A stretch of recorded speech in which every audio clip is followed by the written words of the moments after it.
Hello friends, welcome to my YouTube channel Pharmacologypedia. Learn pharmacology the easy way. Hello दोस्तों, आज का जो topic है वो है एंजाइम लिंक रिसेप्टर।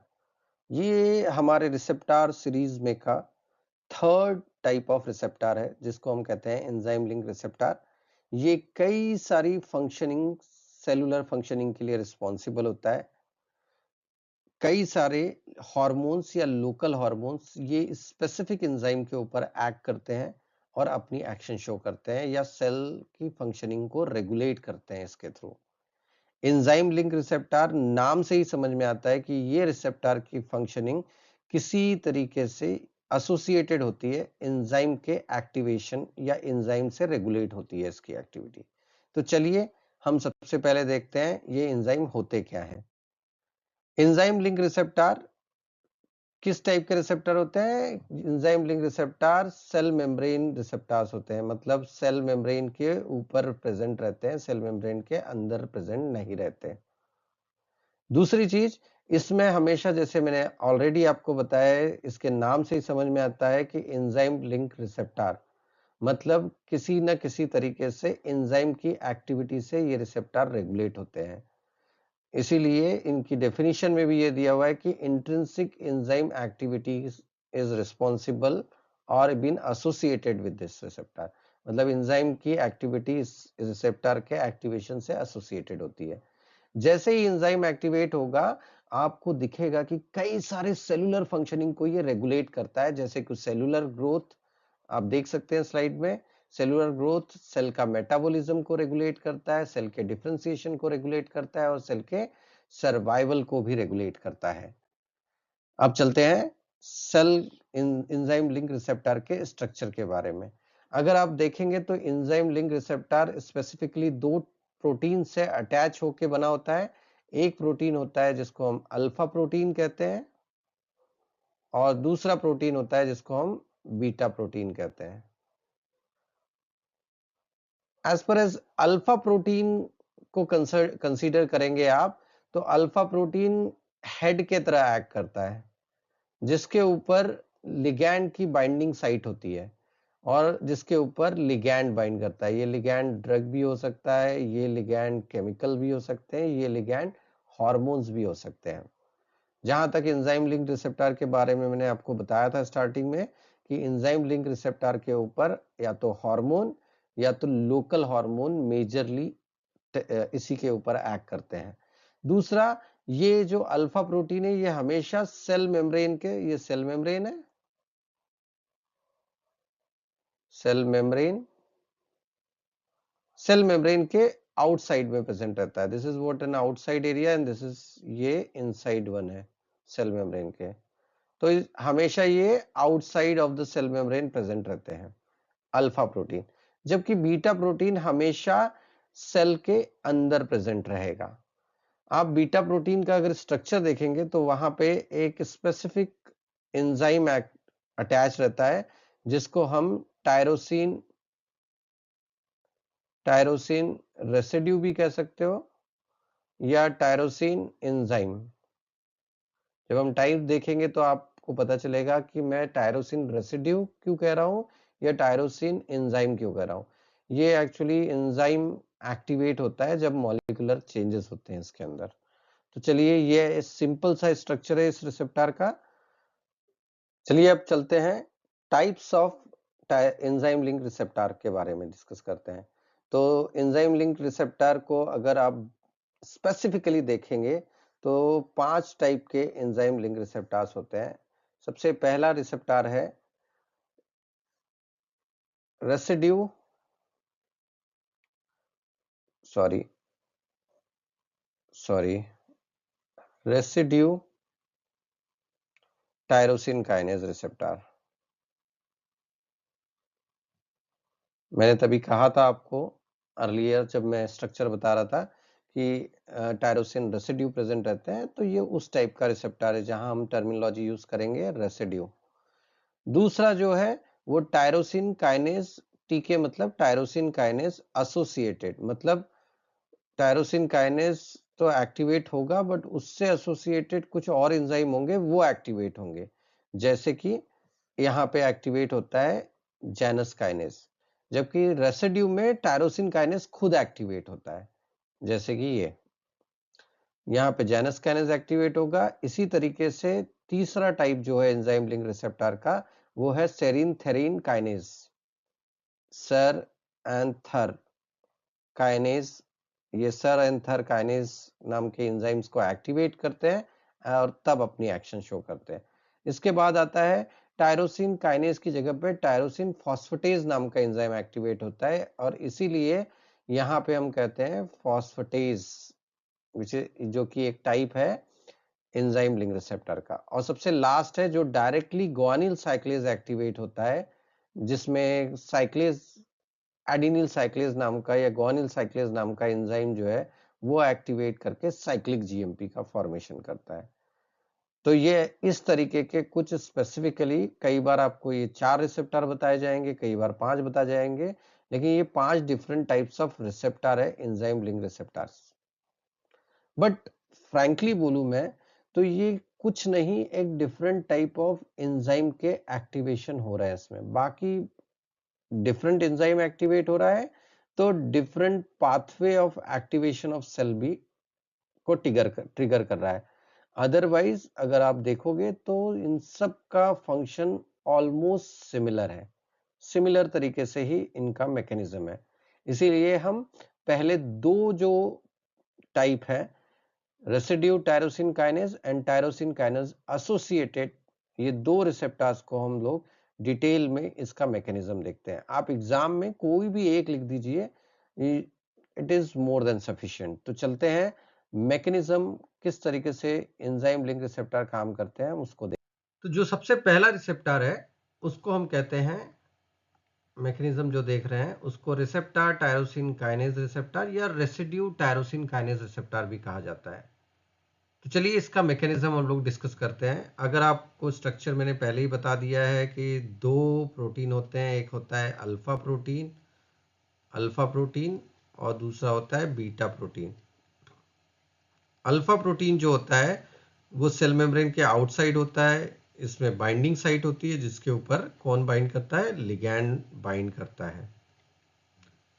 जबकि बीटा प्रोटीन के ऊपर टायरोसिन रेसिड्यू, हमने लास्ट स्ट्रक्चर में भी लास्ट में देखा था कि टायरोसिन रेसिड्यू यहाँ प्रेजेंट रहते हैं।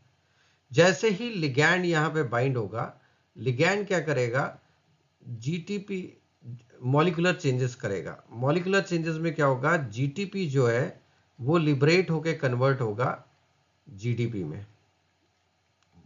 अगर आप फुल फॉर्म देखिए जीटीपी का, गॉनसिन ट्राइफॉस्फेट कन्वर्ट होगा गॉनिन डाइफॉस्फेट में, जिसमें एक फॉस्फेट ग्रुप रिलीज होगा। अभी क्या होगा, एट द सेम टाइम एक सेल मेम्ब्रेन पे कई सारे रिसेप्टर प्रेजेंट रहते हैं। तो ये जो रिसेप्टर है ये एक दूसरे के क्लोज आएंगे, और दो रिसेप्टर एक दूसरे के जब क्लोज आ जाते हैं इस प्रोसेस को कहते हैं dimerisation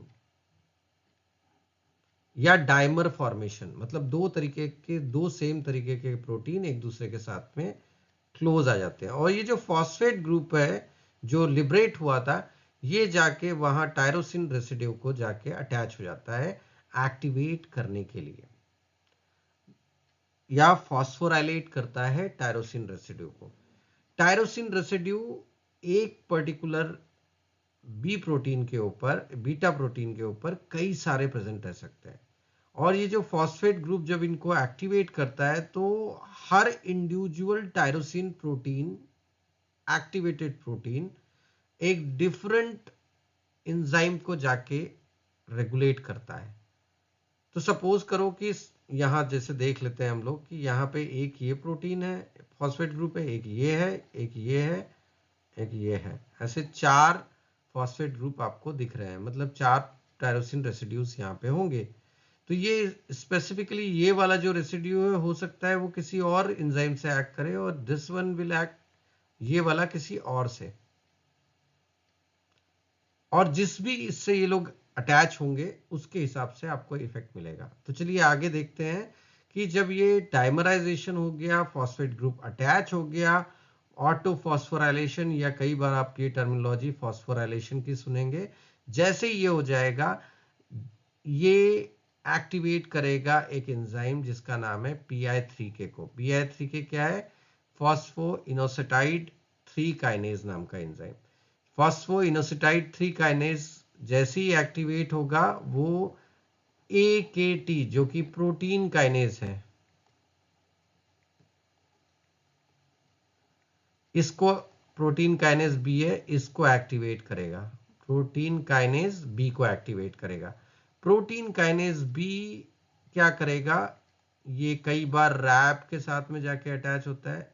this one is Rap not Ras. Rap के साथ में जाके अटैच होता है कई बार, नॉट एवरी टाइम, हर बार नहीं लेकिन कई बार, और अपनी एक्शन देता है। कई बार ये डायरेक्टली भी एक्शन देता है। कैसे देता है चलिए वो देखते हैं।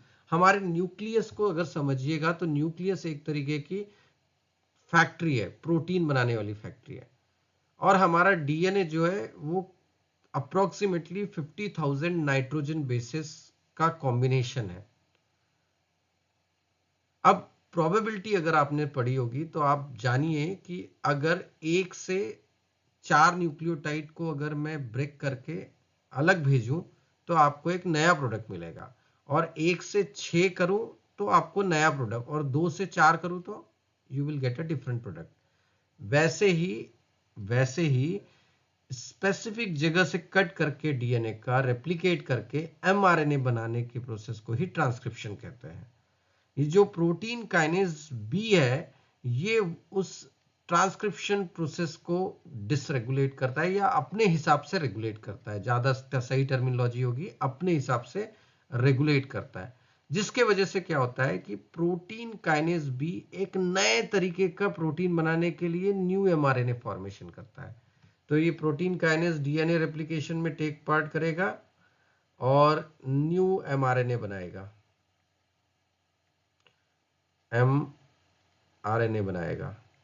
ये नया एमआरएनए जाएगा कहाँ पे? राइबोसोम्स के पास में, और वो नया एमआरएनए राइबोसोम्स के पास में जाके एक नया प्रोटीन बनाएगा जिसका नाम है सॉरी, जिसका नाम है ग्लूट।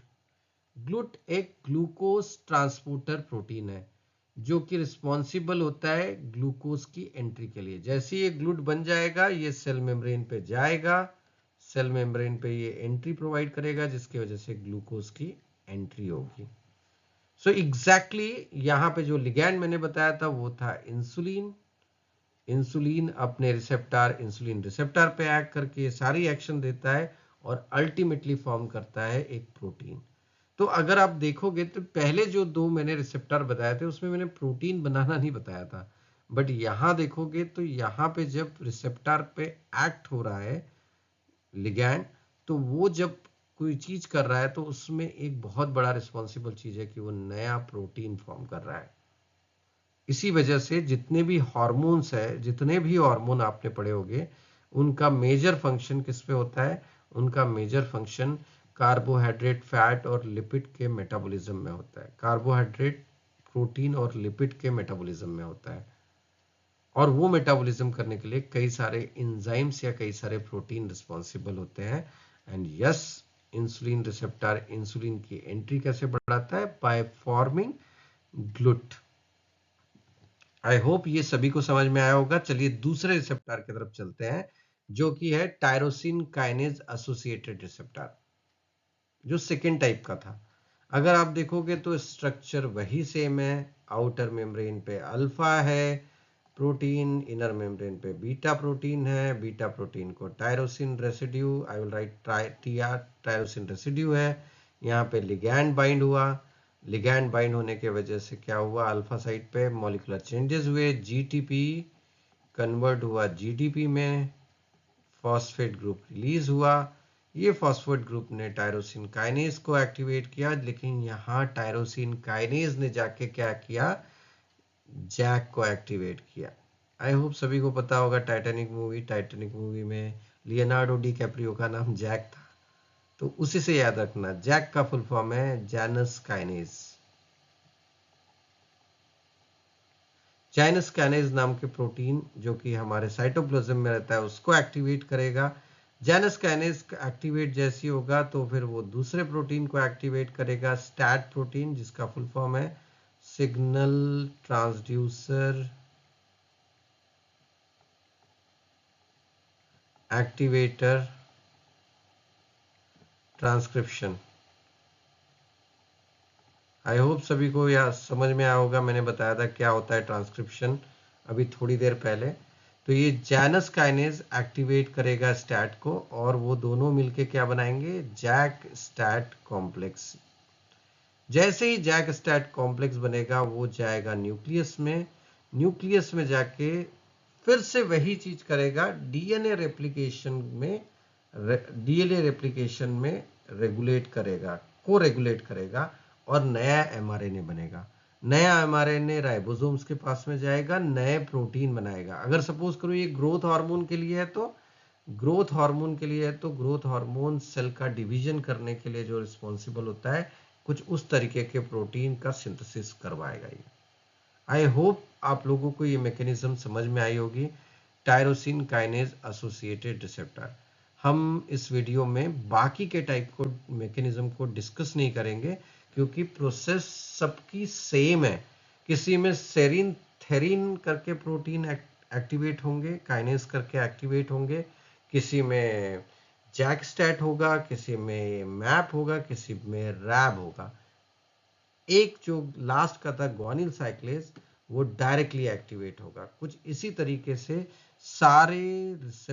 सारे पाथवेज एक्टिवेट होंगे, बट अल्टीमेटली सब में एक ही चीज आपको दिखेगा कि जीटीपी कन्वर्ट होगा जीडीपी में, फॉस्फेट ग्रुप रिलीज होगा जो कि टायरोसिन काइनेज को एक्टिवेट करने के लिए रिस्पॉन्सिबल है, और बाद में वो अपने हिसाब से जिस भी प्रोटीन पे एक्ट करेगा उसके हिसाब से मैकेनिज्म शो करेगा। आई होप मेरा पढ़ा ये टॉपिक, ये मैकेनिज्म समझ में आई होगी। हम काफ़ी मेहनत कर रहे हैं, नए नए वीडियो बना रहे हैं और ट्राई कर रहे हैं कि हर चीज़ को ब्रेक करके शॉर्ट में आपको समझा सकें। प्लीज़ अपना सजेशन दीजिए कि हम लोग किस तरीके से हमारे वीडियो को मॉडिफाई कर सके जिससे कि बच्चे को और आपको और अच्छे से समझा सके टॉपिक के बारे में। तब तक के लिए प्लीज़ सब्सक्राइब मेरा चैनल, लाइक करो इसको और बेल आइकन को दबा देना जिससे कि जब जो भी हम नया वीडियो डालें उसको आप तक पहुंच पाए। Thank you very much.